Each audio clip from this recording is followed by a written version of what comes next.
Life is complex. Join us for the simple gifts of wisdom, love, and delight in the written word. The Federalist Papers. Federalist number 66. Objections to the power of the Senate to set as a court for impeachments further considered. By Alexander Hamilton. To the people of the State of New York.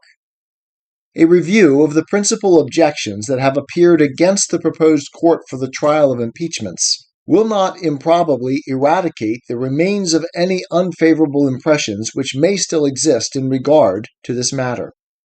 The first of these objections is that the provision in question confounds legislative and judiciary authorities in the same body, in violation of that important and well-established maxim which requires a separation between the different departments of power.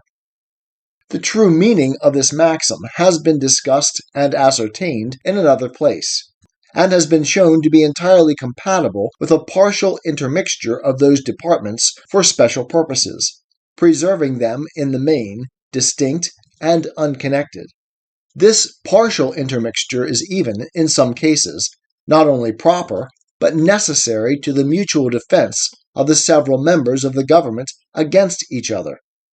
An absolute or qualified negative in the executive upon the acts of the legislative body is admitted by the ablest adepts in political science to be an indispensable barrier against the encroachments of the latter upon the former, and it may, perhaps, with no less reason be contended that the powers relating to impeachments are, as before intimated, an essential check in the hands of that body upon the encroachments of the executive.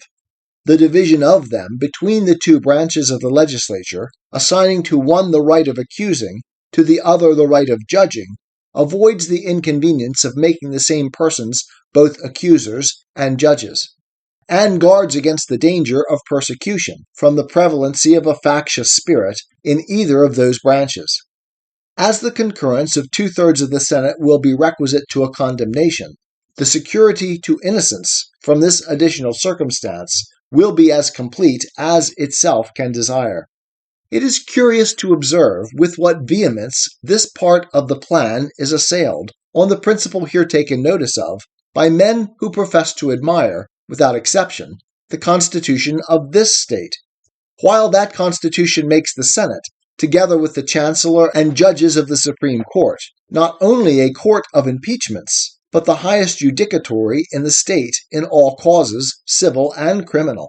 The proportion, in point of numbers, of the Chancellor and judges to the senators is so inconsiderable that the judiciary authority of New York, in the last resort, may, with truth be said to reside in its Senate.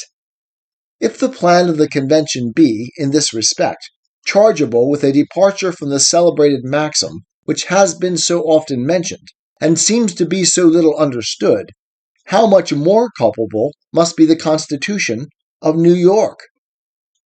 A second objection to the Senate as a court of impeachments is that it contributes to an undue accumulation of power in that body, tending to give to the government a countenance too aristocratic. The Senate, it is observed, is to have concurrent authority with the executive in the formation of treaties and in the appointment to offices.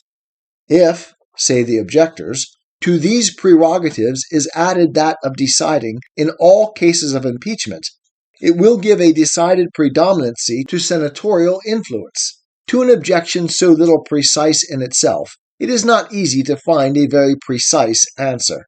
Where is the measure or criterion to which we can appeal for determining what will give the Senate too much, too little, or barely the proper degree of influence? Will it not be more safe, as well as more simple, to dismiss such vague and uncertain calculations, to examine each power by itself, and to decide on general principles where it may be deposited with most advantage and least inconvenience? If we take this course, it will lead to a more intelligible, if not to a more certain result. The disposition of the power of making treaties, which has obtained in the plan of the convention will, then, if I mistake not, appear to be fully justified by the considerations stated in a former number, and by others which will occur under the next head of our inquiries. The expediency of the junction of the Senate with the executive in the power of appointing to offices will, I trust, be placed in a light not less satisfactory in the disquisitions under the same head. And I flatter myself the observations in my last paper must have gone no inconsiderable way towards proving that it was not easy, if practicable, to find a more fit receptacle for the power of determining impeachments than that which has been chosen. If this be truly the case, the hypothetical dread of too great weight of the Senate ought to be discarded from our reasonings. But this hypothesis, such as it is, has already been refuted in the remarks applied to the duration in office prescribed for the senators. It was by them shown, as well on the credit of historical examples as from the reason of the thing, that the most popular branch of every government, partaking of the republican genius, by being generally the favorite of the people, will be as generally a full match, if not an overmatch, for every other member of the government.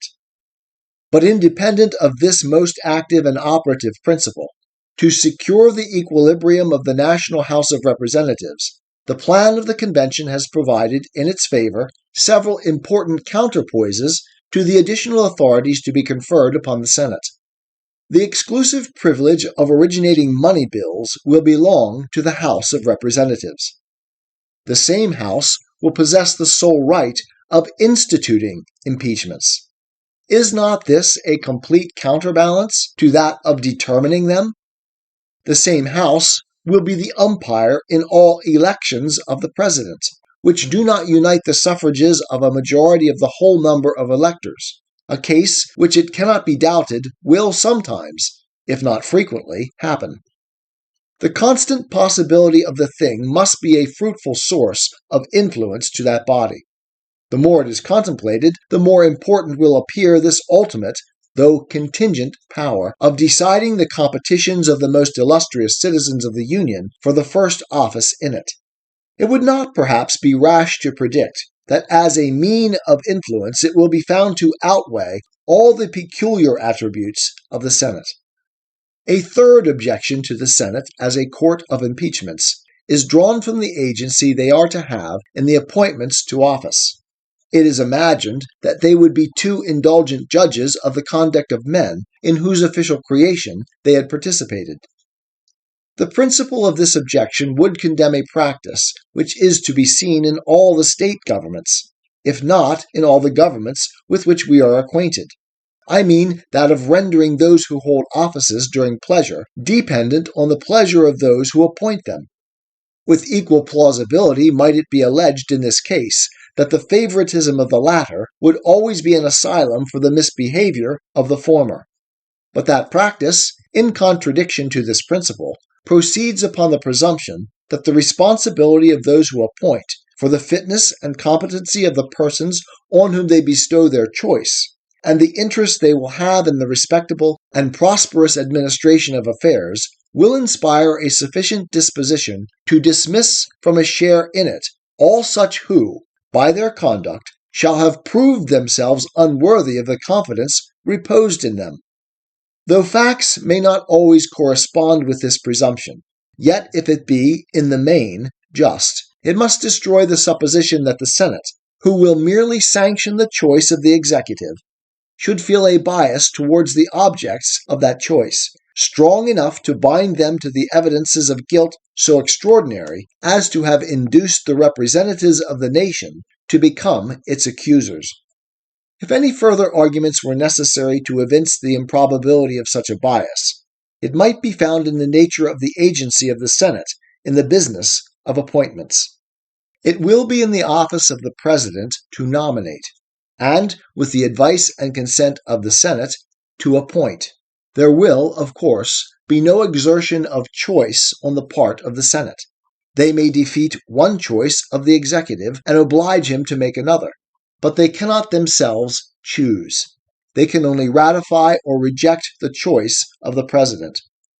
They might even entertain a preference to some other person at the very moment they were assenting to the one proposed, because there might be no positive ground of opposition to him, and they could not be sure, if they withheld their assent, that the subsequent nomination would fall upon their own favorite, or upon any other person in their estimation more meritorious than the one rejected. Thus it could hardly happen that the majority of the Senate would feel any other complacency towards the object of an appointment than such as the appearances of merit might inspire, and the proofs of the want of it destroy. A fourth objection to the Senate in the capacity of a court of impeachments is derived from its union with the executive in the power of making treaties. This, it has been said, would constitute the senators their own judges in every case of a corrupt or perfidious execution of that trust. After having combined with the executive in betraying the interests of the nation in a ruinous treaty, what prospect, it is asked, would there be of their being made to suffer the punishment they would deserve, when they were themselves to decide upon the accusation brought against them for the treachery of which they have been guilty? This objection has been circulated with more earnestness and with greater show of reason than any other which has appeared against this part of the plan. And yet I am deceived if it does not rest upon an erroneous foundation.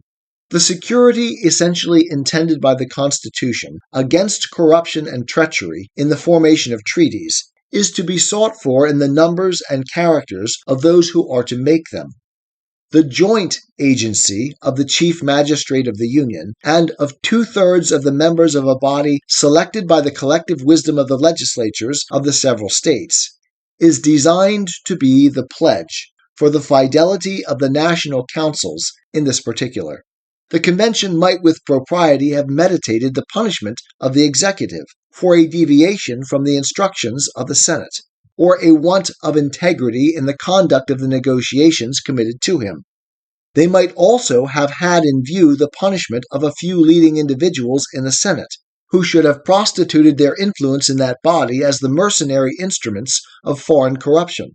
But they could not, with more or with equal propriety, have contemplated the impeachment and punishment of 2/3 of the Senate, consenting to an improper treaty, than of a majority of that or the other branch of the national legislature consenting to a pernicious or unconstitutional law, a principle which, I believe, has never been admitted into any government.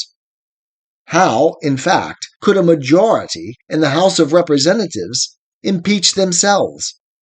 Not better, it is evident, than 2/3 of the Senate might try themselves. And yet what reason is there that a majority of the House of Representatives, sacrificing the interests of the society by an unjust and tyrannical act of legislation, should escape with impunity more than 2/3 of the Senate, sacrificing the same interests in an injurious treaty with a foreign power? The truth is that in all such cases, it is essential to the freedom and to the necessary independence of the deliberations of the body that the members of it should be exempt from punishment for acts done in a collective capacity. And the security to the society must depend on the care which is taken to confide the trust to proper hands, to make it their interest to execute with fidelity, and to make it as difficult as possible for them to combine in any interest opposite to that of the public good. So far as might concern the misbehavior of the executive in perverting the instructions or contravening the views of the Senate, we need not be apprehensive of the want of a disposition in that body to punish the abuse of their confidence or to vindicate their own authority. We may thus far count upon their pride, if not upon their virtue, and so far even as might concern the corruption of leading members, by whose arts and influence the majority may have been inveigled into measures odious to the community. If the proofs of that corruption should be satisfactory, the usual propensity of human nature will warrant us in concluding that there would be commonly no defect of inclination in the body to divert the public resentment from themselves by a ready sacrifice of the authors of their mismanagement and disgrace. Publius. 'Tis the gift to be simple. 'Tis the gift to be free. 'Tis the gift to come down where we ought to be.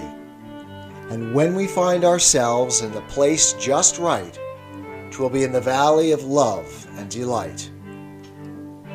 When true simplicity is gained, to bow and to bend, we will not be ashamed.